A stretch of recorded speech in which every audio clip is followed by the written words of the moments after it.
Myanmar, just 15 years ago. Limited electricity, limited phones, only 2 TV channels, and many children had to work instead of going to school, and so much poverty.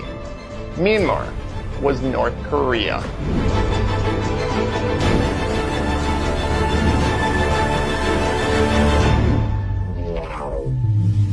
The country's leaders, military officers, lived lavish lives, selling off Myanmar's valuable resources to foreign countries. They hid from the public and built their own extravagant city far away from the Burmese people. A massive airport just for them, huge roads that were only for their cars. While the average family struggled to survive, the military leaders lived wonderful lives.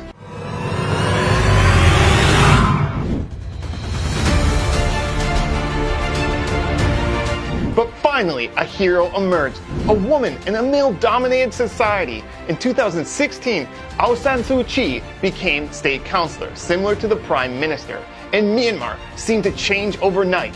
The country began to develop, new buildings were built, travel was opened up, and internet access for all.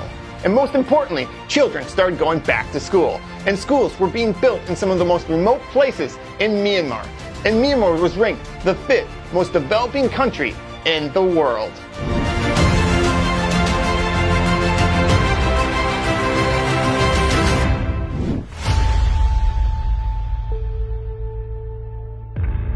And here's where the story gets bad. The military missed their extravagant lives, so they decided to take over the country with guns. They claimed election fraud, which makes clearly no sense because the election wasn't even close. And in 1990, when the military ran the election themselves, they still lost by huge numbers. And even at that time, they refused to respect the election. The military shut down the internet. They've shut down the airport. They've caused panic buying of food and supplies and money withdrawals from ATMs. I visited Myanmar at the end of their 50-year military rule, and it was clear to see the poverty. And I visited just a year ago, and it felt like 2 different worlds. I couldn't believe the development that had happened in such a short time. The first time I visited, I could not believe how many children I saw being forced to work instead of being in school. This isn't about politics. This is about human rights. This kid, just because he was born in Myanmar, he should have the same opportunities I had. He should be able to study in school instead of being forced to work, so that someday he could become a doctor just like me.